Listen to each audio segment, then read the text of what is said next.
Não se esqueça de se inscrever no canal, deixe seu like e ative o sininho. Em primeiro lugar, como a Bíblia diz, os planos de Deus são planos de paz para nos dar um futuro.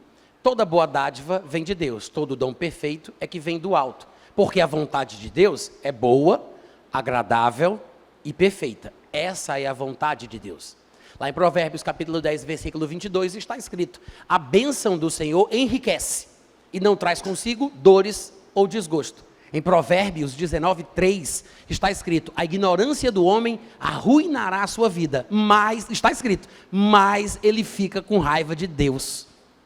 Desculpa, Eclesiastes 7, versículo 29, está escrito: eis o que tão somente achei, que Deus fez o homem reto, mas ele se meteu em muitas astúcias.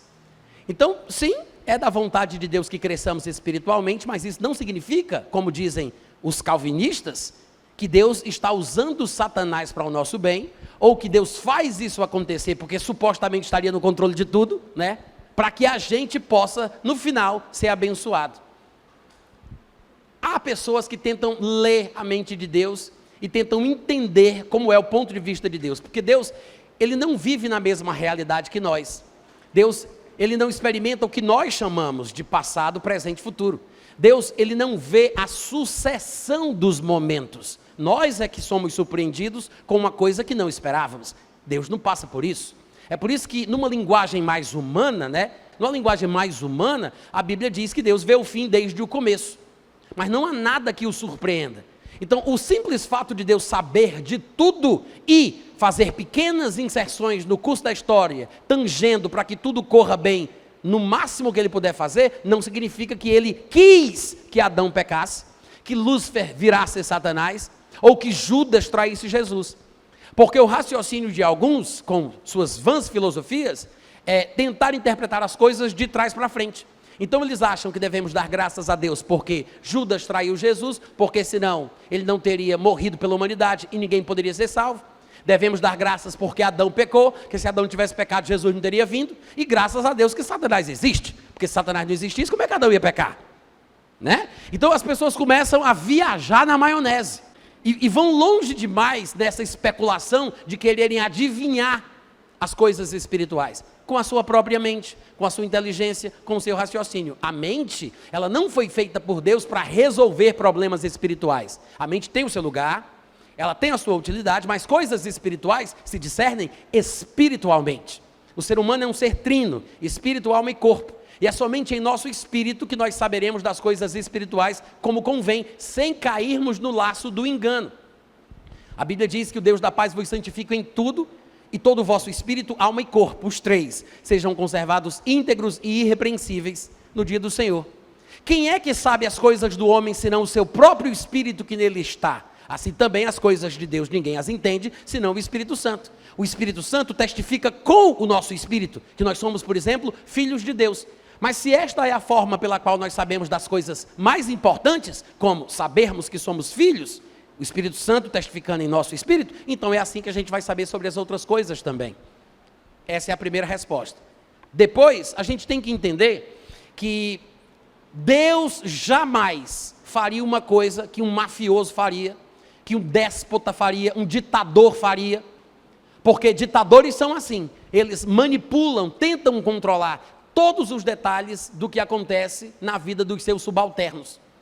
E os calvinistas, por exemplo, acham que para Deus ser soberano, ele precisa ter o controle de tudo nos mínimos detalhes, porque se ele não tiver o controle de tudo, ele não é soberano. Mas este conceito de soberania é inventado artificialmente pela teologia agostiniana calvinista. Para Deus ser soberano, ele decide o que o soberano faz. Se ele é o soberano, ele decide quais as suas limitações, o que ele pode e o que ele não pode fazer. Porque para ele ser soberano, ele não vai ter que fazer o que eu digo que soberania é. Porque é o soberano que decide. Sim ou não? Imagine um chefe de uma empresa, ele fundou a empresa, ele é o soberano da empresa. E alguém diz, porque você é o soberano, você tem que atender os e-mails que são enviados para você. Ele diz, não, eu sou o soberano e eu digo quem vai ler para mim os meus e-mails. Ele pode contratar uma pessoa para fazer aquele serviço, ainda que os e-mails sejam para ele decide o que ele faz e o que ele não faz. Porque o pessoal pensa que Deus pode fazer tudo, mas isso não é bíblico. Deus não pode mentir, Deus não pode negar-se a si mesmo. Não há nada que Deus faça contrário ao caráter dele autorrevelado, tanto na criação quanto nas Escrituras, porque há 2 livros que Deus escreveu: as coisas criadas desde o princípio do mundo e a Bíblia. São 2 testemunhos sobre o caráter de Deus. O problema é que muita gente despreza a autorrevelação do que Deus pode e do que Deus não pode, do que Deus faz e do que Deus não faz, porque ele se autolimitou em muitas situações. E as pessoas não consideram a autorrevelação divina, e através da teologia, da filosofia, né, da sua inteligência, ela tenta inventar o caráter de Deus, colocando em cima de Deus uma pecha que ele não tem. E acham que isso que eles dizem é a soberania. Mas essa soberania louca de Deus estar no controle minucioso de todas as coisas é uma caricatura. Não é a soberania bíblica, é uma caricatura. Você sabe que a caricatura é aquele traço de desenho que salienta as coisas que mais se destacam no rosto ou no corpo de alguém, que nem sempre é muito favorável para uma representação fidedigna da pessoa que está sendo caricaturizada ali. Então, esta soberania é uma caricatura que não revela a verdade da soberania bíblica. Em outras palavras, de forma prática, Deus ter colocado a árvore do conhecimento do bem e do mal no jardim do Éden, não foi com um plano secreto, por debaixo dos panos, para o homem pecar, para o seu próprio bem, de um dia enviar Jesus para redimi-lo. Não. Você não precisa querer ser tão inteligente assim, para tentar ler a mente de Deus. Não precisa. Afinal de contas, Deus disse que o homem tinha sido feito uma duplicata em espécie da sua própria categoria, numa possível melhor tradução da expressão imagem e semelhança. Deus fez o homem uma duplicata em espécie da própria categoria divina. Isso quer dizer que o homem tem que ser livre, tem que ser um agente moral livre, ele tem que ser responsável pelos seus atos, pelas suas escolhas. Mas como o homem vai realmente provar e testar essa liberdade, se ele não tem a opção de pecar? Como é que eu posso saber que eu sirvo a Deus porque quero ou porque me falta escolha? A presença da árvore do conhecimento do bem e do mal não era um plano debaixo dos panos para fazer o homem cair, mas era para dar ao homem a oportunidade de escolher servir.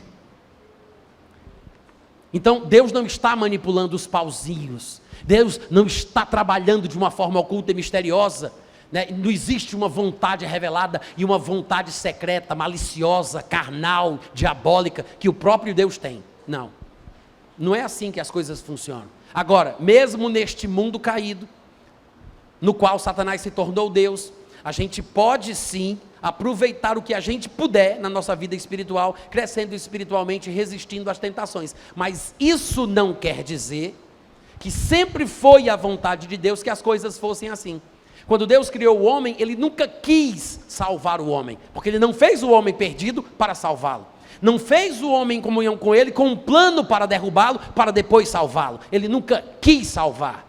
Ele queria que o homem crescesse espiritualmente, por meio das coisas criadas desde o princípio do mundo, que ele amadurecesse. Essa era a verdadeira vontade de Deus. O homem, Eclesiastes 7:29, e outra vez, Deus fez o homem reto, mas ele se meteu em muitas astúcias. Aí o que é que acontece? Jesus vem buscar e salvar o que se havia perdido. É a história do filho pródigo. O filho pródigo saiu de casa, o filho pródigo fez besteira, o filho pródigo caiu em si, o filho pródigo se arrependeu, o filho pródigo voltou para a casa do pai. E os calvinistas ainda acham que uma pessoa espiritualmente morta não pode ter consciência de tudo isso. Vai dizer para Jesus, sabidão, né? Aí o filho pródigo chega na casa do pai, o pai é gracioso, o pai é misericordioso, o pai ama e o pai recebe o menino. Aleluia. Mas vê que, estão pedindo para eu encerrar já, esse aleluia foi preparado? Mas essa volta foi iniciativa do rapaz, mas é mais ou menos da mesma forma. Deus está sempre pronto para perdoar, para abençoar qualquer pessoa. Qualquer pessoa, tá? Então, só toma cuidado com essas sugestões supremacistas de controle divino, porque a maioria das pessoas que se propõem a falar sobre isso, não sabem falar sobre isso, a maioria. Então, sempre se lembre, nunca qualquer tipo de filosofia, qualquer tipo de teologia pode ferir o caráter de Deus. Basta você fazer um exercício bem simples. Jesus, quando queria falar do Pai, o Pai Celestial, ele comparava com os pais terrenos. É só parar para pensar. Se vós que sois maus, sabeis dar boas dádivas aos vossos filhos, como é que Deus que é bom vai dar o que é mal? Se o pai que é mal dá o que é bom, como é que o pai que é bom vai dar o que é mal? Eu acho que é tão profundo que eu vou falar de novo. Se pai que é mal dá o que é bom, como é que o pai que é bom vai dar o que é mal? Diz amém, criatura. Entendeu a diferença?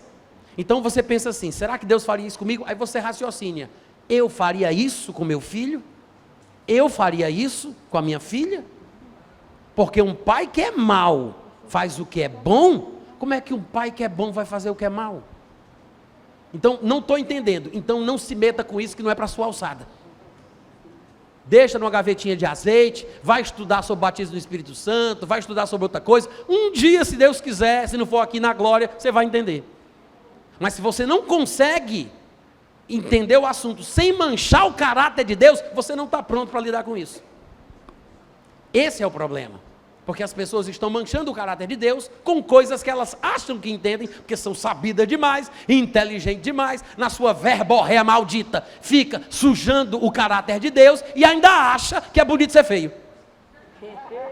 Isso é o que a gente diz lá no Ceará. Está pensando que é bonito ser feio? Mas vai por esse caminho, tá? Amém?